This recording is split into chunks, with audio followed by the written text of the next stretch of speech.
ഈശോയിൽ സ്നേഹമുള്ളവരെ, ആണ്ടുവട്ടത്തിലെ ആദ്യത്തെ ആഴ്ചയിലേക്ക് ആണ് നമ്മൾ പ്രവേശിച്ചിരിക്കുക. അതുകൊണ്ട് തന്നെ ഇന്നത്തെ സുവിശേഷ ഭാഗം ഒരു തെരഞ്ഞെടുപ്പിനെക്കുറിച്ചാണല്ലോ. ആദ്യത്തെ 4 ശിഷ്യന്മാർ, അവരെ തിരഞ്ഞെടുക്കുന്ന ഭാഗം നമ്മൾ വായിക്കുമ്പോൾ ഒരു ദൈവികമായ തിരഞ്ഞെടുപ്പിനെക്കുറിച്ച് നമ്മൾ ചിന്തിക്കുന്നത് നല്ലതാണ്. നമ്മളെ ദൈവം തിരഞ്ഞെടുത്തിട്ടുണ്ട്, മാമോദീസ നൽകി തിരഞ്ഞെടുത്തിട്ടുണ്ട്. ഈ തീർത്ഥാടന കേന്ദ്രം സന്ദർശിക്കാൻ നമ്മളെ വിളിച്ചിട്ടുണ്ട്.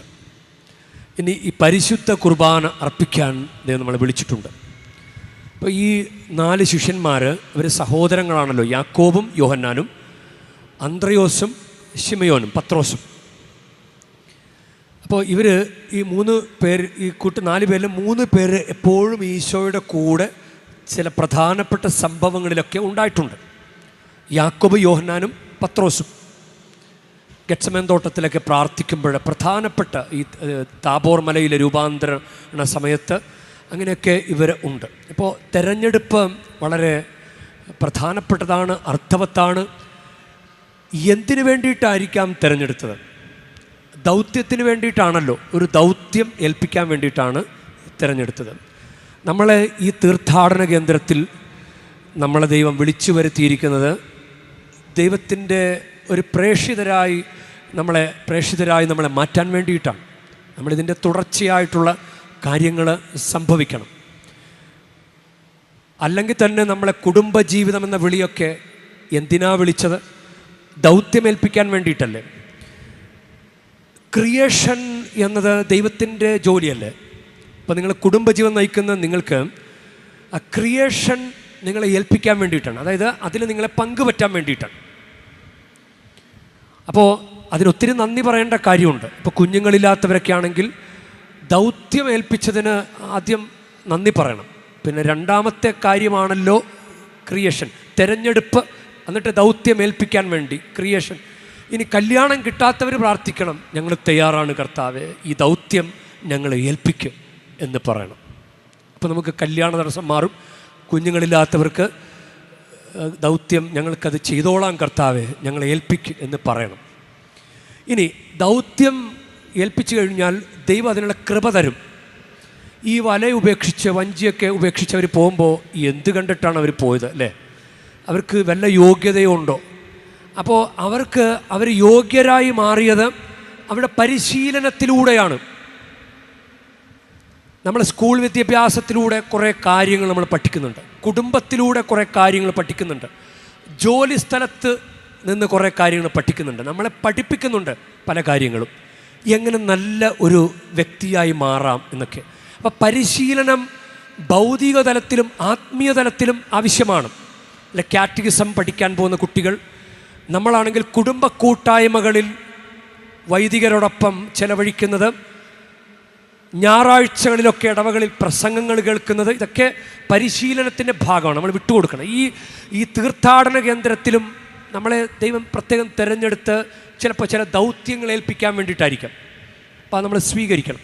അതിന് ഉള്ള കൃപ ദൈവം തരും. 1 യോഹന്നാൻ 2:27 ഒരു വചനമുണ്ട്, അത് ധ്യാനിക്കുന്നത് നല്ലതാണ്. ക്രിസ്തുവിൽ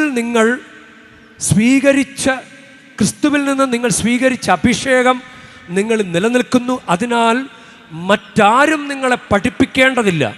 അവൻ്റെ അഭിഷേകം എല്ലാ കാര്യങ്ങളെയും കുറിച്ച് നിങ്ങളെ പഠിപ്പിക്കും. ഇത് ഈ അഭിഷേകത്തെക്കുറിച്ചാണ്. ഇപ്പോൾ നമുക്ക് അറിവില്ലാത്തത് കൂടി അഭിഷേകത്തിലൂടെ നമുക്ക് കിട്ടും. അപ്പോൾ ദൈവത്തിൻ്റെ ദൗത്യം സ്വീകരിച്ചാലുള്ള കാര്യമാണ്. നിങ്ങൾക്ക് മനസ്സിലാകുമല്ലോ, കുടുംബജീവിതം എന്ന ദൗത്യം നിങ്ങൾ സ്വീകരിച്ചു കഴിഞ്ഞപ്പോൾ വളരെ ആശങ്കയോടുകൂടെ, ഭയപ്പാടോടുകൂടെ ഇതിലേക്ക് പ്രവേശിച്ചിട്ട് എത്രയോ വർഷങ്ങൾ നിങ്ങൾ പിന്നിട്ടു. സുന്ദരമായിട്ട് നിങ്ങൾക്കത് ജീവിക്കാൻ പറ്റുന്നില്ലേ?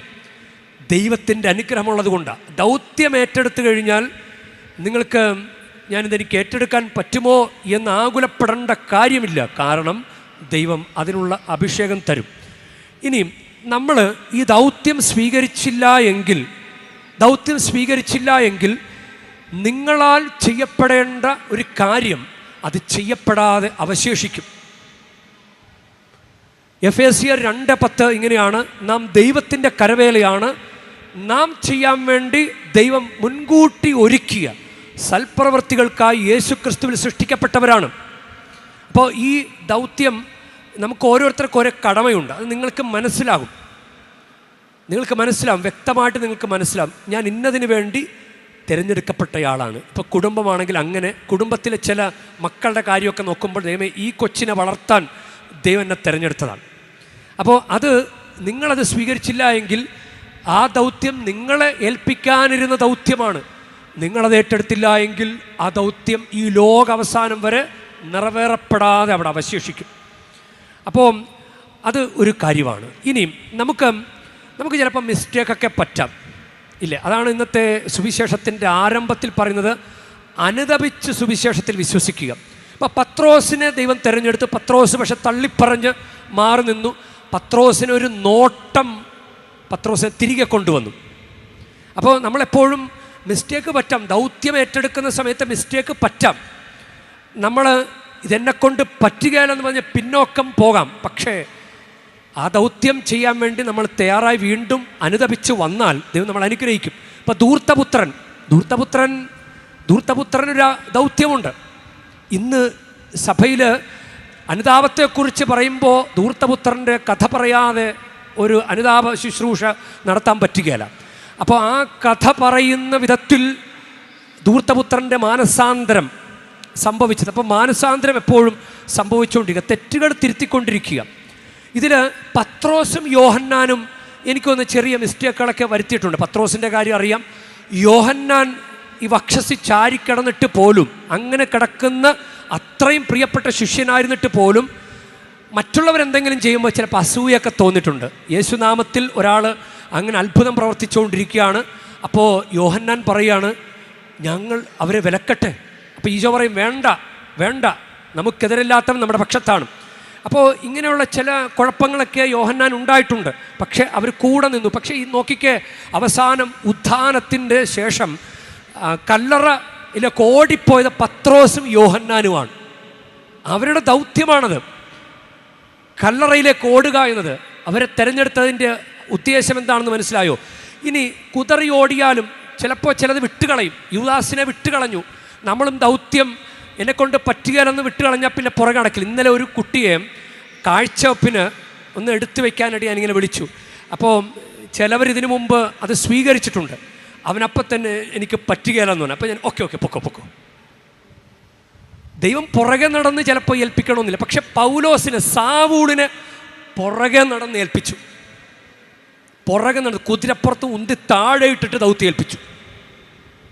അതാണ് ദൈവം. അങ്ങനെ ദൈവത്തിനൊരു ഉദ്ദേശം ഉണ്ടെങ്കിൽ അത് ചെയ്തു തരികയും ചെയ്യും. ഇനി നമ്മളിവിടെ കൊണ്ടുവന്ന ദൗത്യം, എന്തെങ്കിലുമൊക്കെ ഒരു ദൗത്യം ഉണ്ടാകും നമുക്ക്. ഒന്നെങ്കിൽ മധ്യസ്ഥ പ്രാർത്ഥന നടത്താൻ, അല്ലെങ്കിൽ മാതാവിൻ്റെ നല്ല ഭക്തരായി മാറ്റാൻ, അല്ലെങ്കിൽ ഇങ്ങനെ കൃപകളിൽ ക്രൈസ്തവ ജീവിതത്തിൻ്റെ ആ പരിശീലനത്തിൽ നന്നായിട്ട് മുന്നോട്ട് പോകാൻ. പക്ഷേ ഇവിടെ വന്നിട്ട് ഇവർ വലകളൊക്കെ ഉപേക്ഷിച്ച് അങ്ങനെ കൃത്യമായിട്ട് ഉടനെ വലകൾ ഉപേക്ഷിച്ച് അവർ അനുഗമിച്ചു. ഉടനടി എന്നെ അനുഗമിക്കുവാൻ എന്ന് പറയുമ്പോൾ നമുക്ക് ഉത്തരത്തിലിരിക്കുന്നത് വേണോം താനും കക്ഷത്തിയിരിക്കുന്നത് വിടാനും പറ്റിയല്ല. അങ്ങനെ പറ്റില്ല. ചില ആളുകൾ ദൗത്യം ഏറ്റെടുത്ത് ഇവിടെ വരുമ്പോൾ അവർ മദ്യപാനം, അങ്ങനെ പല കാര്യങ്ങളൊക്കെ ഉണ്ട്. അപ്പം അവർക്ക് അത് ഏറ്റെടുക്കാൻ പറ്റുന്നില്ല. നിങ്ങൾക്ക് മുകളിലിരിക്കുന്ന അനുഗ്രഹം കയ്യിൽ വേണോം താനും നിങ്ങൾക്കൊട്ടും മാറ്റം വരുത്താനും പറ്റുകയില്ല, അനുദപിക്കാനൊന്നും പറ്റുകയില്ല. അപ്പം പിന്നെ ഒത്തിരി ബുദ്ധിമുട്ടാണ്. അതുകൊണ്ടാണ് ഈശോ പറയും, സമയം പൂർത്തിയായി, ഇനി സമയമില്ല. അതുകൊണ്ടാണ് ഇവർ ഉടനെ പോയത്. ഉടനെ, ഇനി നാളെ എന്ന് പറഞ്ഞാൽ അടുത്ത തീർത്ഥാടനത്തിന് ഞാൻ നന്നാകാം എന്ന് പറഞ്ഞിട്ട് കാര്യമില്ല. ഇപ്പോഴും സമയമായി. അപ്പോൾ കർത്താവിൻ്റെ കൂടെ നിൽക്കുക. കർത്താവ് ഒത്തിരി അനുഗ്രഹിക്കും. എല്ലാവർക്കും ഒരു വിളിയുണ്ട്, അത് ഏറ്റെടുക്കുക. നിങ്ങളത് ഏറ്റെടുത്തില്ലെങ്കിൽ അത് ചെയ്യപ്പെടാതെ അവശേഷിക്കും. ഇനി നിങ്ങൾക്ക് എന്തെങ്കിലും കുഴപ്പമുണ്ടായിട്ടുണ്ടെങ്കിൽ അതൊന്നും സാരമില്ല. ഈശോയോട് പറയുക, ഈശോയെ ഞങ്ങളത് ഏറ്റെടുത്തോളാം. വന്നു കഴിഞ്ഞാൽ നിറച്ച് അനുഗ്രഹിക്കും. ദൈവം നിങ്ങളെ അനുഗ്രഹിക്കട്ടെ.